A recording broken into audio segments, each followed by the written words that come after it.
दोस्तों, एक अल्लाह वाला शख्स और मुंह से सोना अगलने वाली मछली और क्या हुआ। लालच का इंजाम, ये दिल को छू लेने वाला वाकया सुनकर यकीना आपका ईमान ताजा हो जाएगा। इसलिए यही गुजारिश करेंगे कि एक बार उस बात को मुकम्मल जरूर सुने। शहर बगदाद से कुछ फासले पर एक छोटी सी बस्ती थी जहां एक बूढ़ा शख्स अपनी आखिरी जिंदगी के दिन गुजार रहा था। वो एक खामोश और आजिज लेकिन दाना इंसान था। उसके 5 बेटे थे। इनमें सबसे बड़ा सलीम था जो एक जमींदार था। सलीम पूरे दिन खेतों में मेहनत करता है, जमीन को संवारता और फसलों की देखभाल करता। लेकिन वालिद की खिदमत करते हुए कभी कभार वो वक्त आ जाता और दिल ही दिल में सोचता कि ये जिम्मेदारी कब खत्म होगी। शाम को सलीम थका हारा खेतों से लौटता तो उसका बूढ़ा बाप फरीद खामोशी से बेटे की थकान को महसूस करता। फरीद के दिल में बेपनाह मोहब्बत थी, लेकिन वो कुछ कहे बगैर फकत अपनी नजरें झुका लेता। कुछ अरसे बाद सलीम के रवैया में तब्दीली महसूस की। वो जानता था कि सलीम अपनी थकान और जिम्मेदारियों के बोझ तले दब चुका है, और शायद उसे यह महसूस होने लगा कि बूढ़ा बाप उसके लिए एक बोझ बन गया है।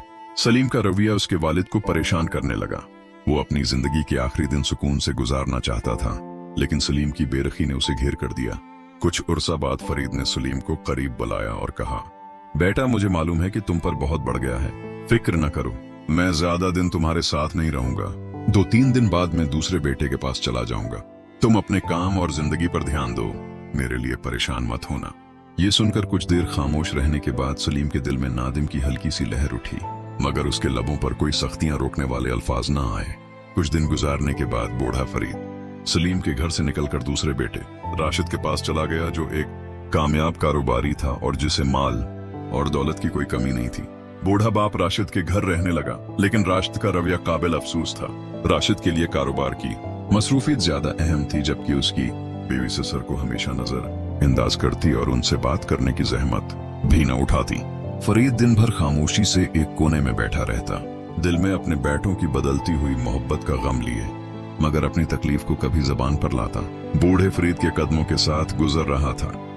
एक दिन राशिद ने अपनी बीवी की बातों में आकर वालिद से कहा, बाबा, आपको मेरे साथ कारोबार में मदद करनी चाहिए ताकि आपकी मौजूदगी का मुझे भी कुछ फायदा हो। ये सुनकर बूढ़ा फरीद खामोश रहा। उसकी झुकी हुई कमरें कमजोर और थका हुआ जिस्म दे रहे थे कि वो वहां अब किसी भी मेहनत के काबिल नहीं रहा। लेकिन उसने अपने बेटे की बात का बुरा नहीं माना, क्योंकि वो जानता था कि राशिद उसे सिर्फ जिम्मेदारी के पैमाने से देख रहा है, मोहब्बत से नहीं। सारी रात बूढ़े बाप की खांसी और दर्द भरी फरियाद से तंग होकर राशिद की बीवी ने कहा, या बूढ़ा इंसान हमें मजीद परेशान कर रहा है। इनके और भी बच्चे हैं, वहां जाकर भी तो जिंदगी गुजार सकता है। राशिद भी एक कमजोर आदमी था। उसने अपने बूढ़े बाप से कहा, बाबा, अगर आप तंग हो तो कोई बात नहीं, चाहे तो दूसरे बेटे के पास चले जाएं, वहां आप सुकून से रहेंगे। आपके इलाज के लिए मैं पैसे भी दे दूंगा, फिक्र न करें। इन अल्फाज ने फरीद की इज्जत नफ्स पर एक और जख्म लगाया। राशिद ने मोहब्बत और तौजा की बजाय सिर्फ एक माकूल हल की बात की। फरीद राशिद के यहाँ से निकलकर तीसरे बेटे अनवर के पास गया। अनवर एक मेहनती किसान था और अपनी जमीनों पर काम करता था। वालिद का एहतराम किया, लेकिन उसके पास भी ज्यादा वक्त नहीं था। वो दिन भर खेतों में मसरूफ रहता और शाम को घर आकर बीवी बच्चों के साथ वक्त गुजारता। बूढ़े वालिद की बीमारी और दिल की गहरी उदासी पर उसका ध्यान कभी नहीं गया, और जब सुबह काम पर जाता तो उसकी बीवी हमेशा अपने बच्चों को सफर के पास बैठाकर उनसे खेलने को कहती। बूढ़ा फरीद जो बीमारियों और कमजोरी से कांप रहा था, ये मंजर देखकर शदीद का शिकार हो जाता है। वालिद की हालत मजीद खराब होती गई और आखिरकार वो वहां से भी चला गया। इस बार उसने चौथे बेटे हाशिम के यहाँ जाने का फैसला किया। हाशिम, जो कि एक धोखाबाज और लालची इंसान था, अपने वालिद के इस्तकबाल के लिए बहुत खुश था। लेकिन हाशिम की खुशी महज लालच के बायस थी। मोहब्बत के हाथ से हमने अपने वालिद को इज्जत दी और कहा, बाबा, आपको यहाँ रहने में कोई तकलीफ नहीं होगी। अहमद को जब पता चला कि बूढ़े बाप के पास कोई माल दौलत नहीं है तो उसने भी आपको नजरअंदाज करना शुरू कर दिया। अहमद की बीवी ने अपने सर को एक बोझ समझकर उनकी कोई खिदमत नहीं की, बल्कि अल्टी तकलीफ दी। वो हमेशा शिकायत करती रहती और बूढ़े को अपने कामों में रुकावट समझती। लेकिन बीवी का क्या कसूर, जबकि खुद बेटे ही रूठ चुके थे। अहमद भी अपने कारोबारी उमूर में इतना मग्न हो गया था कि उसने अपने वालिद की हालत पर कोई ध्यान नहीं दिया। इस दौरान बूढ़े की सेहत और जिस्मानी हालत तेजी से गिरने लगे। आखिरकार एक दिन अहमद ने भी जवाब दे दिया और कहा, बाबा, तुम यहाँ नहीं रह सकते। मेरे पास इतना वक्त नहीं है कि तुम्हें हर वक्त देखूं। तुम्हें कहीं और जाना होगा। इन बेदर्द अल्फाज पर बूढ़े फरीद का दिल बर्दाश्त न कर सका और उसने आखिरी बेटे अब्दुल्ला के यहाँ जाने का फैसला किया। अब्दुल्ला फरीद का सबसे छोटा और कम उम्र बेटा था, जो एक गरीब और मेहनती शख्स था। दिहाड़ी लगाकर जो पैसे कमाता उन्हीं पैसों से चदवाया खरीदता और अपने घर का खर्च चलाने की कोशिश करता है। उसकी बीवी भी काफी ईमानदार थी। वो अपने सर का दिल से ख्याल रखती थी, इनकी बीमारी और बढ़ापे को समझती थी और हमेशा माँ बाप की तरह उनकी खिदमत में लगी रहती थी। बूढ़े फरीद ने जब आप और उसकी बीवी की मोहब्बत और एहतराम देखा तो दिल ही दिल में खुश हुआ और बहुत दुआएं देने लगा।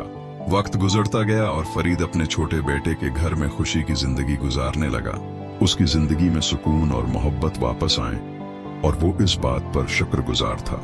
आखिरकार उसे वो इज्जत मिली जिसदार था। बिलाखिर सर्दियां शुरू हो गईं और वो शदीद बीमार पड़ गया।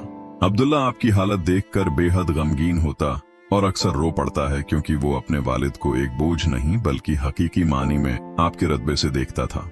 उसके दिल में वालिद की इज्जत और मोहब्बत का समंदर था और वो हर मुमकिन कोशिश करता अपने वालिद की खिदमत में कोई कमी न रह जाए। अब्दुल्ला के आंसू और उसकी फिक्र वालिद की जिंदगी के आखिरी दिनों में उसके लिए एक तसली और उनका बायस बनी। फरीद ने अब्दुल्ला की मोहब्बत देखकर उसे अपने करीब बुलाया और बारीक आवाज में कहा, बेटा, मेरे आखिरी दिन करीब हैं। मेरी सांस बनकर रह गई है, लेकिन अल्लाह तुम्हें हमेशा खुश और आबाद रखे, जिस तरह तुमने मेरी खिदमत की और मेरा दिल जीता। अब्दुल्ला ने गमगीन लहजे में जवाब दिया, बाबा, अल्लाह न करे कि आप हमें छोड़कर चले जाएं। आपके बगैर हम कैसे जी सकेंगे। फरीद ने मुस्कुराते हुए कहा, बेटा, ये तो हक का रास्ता है, हर शय को फना हो रहा है, मुझे भी अपने खालिक हकीकी के पास जाना होगा। अब्दुल्ला ने गमगीन लहजे में कहा, बाबा, क्या आप मुझसे खुश हैं? मैं खिदमत नहीं कर सका जिसके वो हकदार थे, मेरी बीवी भी कम है, लेकिन अगर आपके दिल में कोई गला शिकवा है तो हमें जरूर बताएं और अपना गम हल्का कीजिए। फरीद ने गहरी सांस ली और अब्दुल्ला से कहा, बेटा, एक आखिरी बात है जो मैं तुमसे कहना चाहता हूँ, और ये एक बड़ी अमानत है। मैंने अपनी जिंदगी में तुम पांचों बेटों का इम्तिहान लिया, याब हुए। बेटा, मेरे मरने के बाद तुम बगदाद फलगली मेजाब नाम के एक बूढ़े शख्स के पास जाओ, उसे मेरा नाम लेकर कहना कि फरीद वफात पा चुका है और वो अमानत जो मैंने उसके पास रखी थी वो तुम्हें दे दे। फरीद ने अब्दुल्ला के कंधे पर हाथ रखकर कहा, जो अमानत दे वो तुम्हारे लिए है। इसे अपनी बीवी बच्चों की जिंदगी बेहतर बनाने के लिए इस्तेमाल करना, ये मेरा तुम्हारे लिए आखिरी तोहफा होगा, और याद रखना बाकी भाइयों को कुछ भी न देना हो गया। फरीद की वफात का गम अब्दुल्ला के दिल पर बिजली बनकर गिरा। उसकी आंखें आंसू से भरी हुई थी और दिल में एक बेपुनाह खाली बंद था। भी शुद्ध एकदम से रोने लगी, क्योंकि उसने फरीद की खिदमत दिल से की थी और उनका एहतराम किया था। अब्दुल्ला ने खुद पर काबू पाते हुए अपने भाइयों को खबर दी और उन्हें जनाजा में शिरकत की दावत दी। सब भाई जो कभी अपने वालिद को बोझ समझते थे अब जनाजे में शरीक हो गए। अब्दुल्ला जो हमेशा ईमानदारी और मोहब्बत का बैकर बहाने भाइयों से कहा, बाबा जान ने मुझे एक अमानत सौंपी थी, मुझे यकीन है कि वो कोई कीमती खजाना होगा, लेकिन इसमें सब भाइयों का हक है। अली के बाबा ने सिर्फ मेरे लिए वसीयत की थी, भाई जो दिल में कहीं न कहीं लालच रखते। अब्दुल्ला के भाइयों ने कहा, जाओ और उमानत ले आओ, फिर उसे हम 5 भाइयों में तकसीम कर देना ताकि सबको बराबर हिस्सा मिले। अब्दुल्ला ने ठीक वैसा ही जैसा उसने कहा था कि जाकर इमानत ले आया। जब उसने संदूक खुला, हिड़त में पड़ गए। संदूकों में बगदाद के मशहूर बाजार की कीमतें, दुकानों के कागजात, जवाहरात जो उसकी माँ के थे और बहुत सी अशरफियाँ मौजूद थी। अब्दुल्ला अपनी दियानतदारी का सबूत देते हुए सब भाइयों को उनका हक दिया और खुद अपने हिस्से पर कनात की जिंदगी एक बार फिर बाप के साये के बगैर चलने लगी। लेकिन वक्त ने जल्द ही अपनी हकीकत दिखा दें। चंद माह बाद बड़े भाइयों में से एक अपने कारोबार में बुरी तरह फंस गया। गैर जिम्मेदारी और गलत फैसलों के बायस अकड़ में डूबता चला गया। हालात इस कदर खराब हो गए कि उसे अपना घर तक बेचना पड़ा। दूसरा भाई जो कभी ऐश व इशरत की जिंदगी गुजारने का आदी था, एक दिन चोरी में मुलूस पाया गया। काजी ने उसे जेल भेजने का हुक्म दे दिया और उसकी जिंदगी की सारी सांग तबाह हो गई। बाकी भाई भी सोने को हाथ लगाते तो वो मिट्टी बन जाता है। ये सब नाकामियों एक जवाब थी बाप की बद्दुआ। दूसरी तरफ अब्दुल्ला ने अपनी मेहनत से बगदाद में कारोबार शुरू कर दिया। आमदा कपड़ा खरीद कर बगदाद के बाजार में बेचता और वक्त के साथ काफी मुनाफे कमाने लगा। उसकी ईमानदारी, बाप की दुआ और मुस्तकिल मेहनत ने उसे तरक्की की राह पर डाल दिया। यहाँ तक कि वो अपने बाकी भाइयों की फरोख्त करदा दुकान खरीदने लगा और आहिस्ता पूरे बाजार का वाहिद मालिक बन गया। जो भाई कभी खुद को दौलतमंद समझते थे, वक्त के मारे हुए अब्दुल्ला के दर पर सवाल करने आ गए। एक रहमदिल और मशक इंसान उनकी मदद करता और उन्हें खाली हाथ वापस न जाने देता। उसका ये रवैया उसके वालिद की सिखाई हुई अखलाकियात का अक्स था। जब अब्दुल्ला बगदाद में कारोबार कर रहा था, एक रात उसे ख्वाब में उसके वालिद नजर आए और उन्होंने कहा, बेटा जो दौलत तुझे मिली है वो दरअसल ये इम्तिहान है। अगर तू चाहता है कि दुनिया और आखिरत दोनों में कामयाब हो तो अल्लाह की राह में सही जगह खर्च कर। अब्दुल्ला ख्वाब से बेचैन होकर उठा और उसने फैसला किया कि वो अपने वालिद की नसीहत पर अमल करेगा। एक दिन वो एक बुजुर्ग आलम से मिला और उनसे मशूरा किया।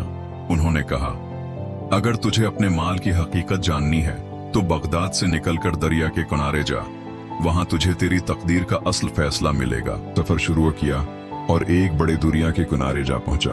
वहां उसने देखा कि पानी में एक अजीब व गरीब मछली उभर रही है। वो बड़ी रूठ नौरानी थी। जब अब्दुल्ला ने गौर से देखा तो उसे महसूस हुआ कि ये कोई मामूली मछली नहीं बल्कि अल्लाह के हुक्म से भेजी गई एक निशानी है। जान चली ने अपनी बड़ी बड़ी आंखों से अब्दुल्ला की तरफ देखा और अल्लाह के करिश्मे से इंसानी जबान में आने लगी, अब्दुल्ला ये दुनिया फानी है और दौलत हमेशा रहने वाली नहीं। जो तू ढूंढ रहा है वो मेरे पास है। अल्लाह के हुक्म से मैं तुझे वो अमानत है जिसे तेरे वालिद ने तेरे लिए छोड़ा था। इतना कहते हुए मछली ने अपना मुना खोला और उसके अंदर से एक चमकता हुआ संदूक बाहर आया। अब्दुल्ला ने जब उसे खोला तो वो हैरत में पड़ गया। इसमें सोने चांदी के अशरफिया के साथ साथ की बेशकीमती जवाहरात और दस्तावेज थे जो बगदाद के सबसे कीमती बाजारों की मुल्कियत के थे। अब्दुल्ला को समझ आया कि ये दुनिया का सबसे बड़ा इम्तिहान है। उसने वही सजदा किया और अल्लाह का शुक्र अदा किया। फिर उसने फैसला किया कि वो इस दौलत को अपने लिए नहीं रखेगा बल्कि गरीब और मुस्कीन में बांट देगा।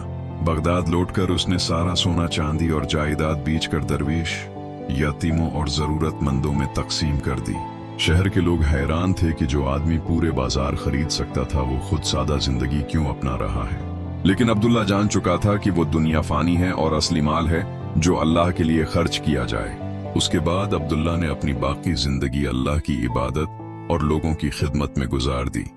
वो एक मशहूर दरवीश बन गया और उसकी दुआएं दौर दौर तक कबूल होने लगीं। इस तरह एक आम आदमी जो दौलत के जरिए दुनिया जीत चुका था, उसने अपना सब कुछ अल्लाह की राह में लटाकर अपनी आखिरत संवार ली।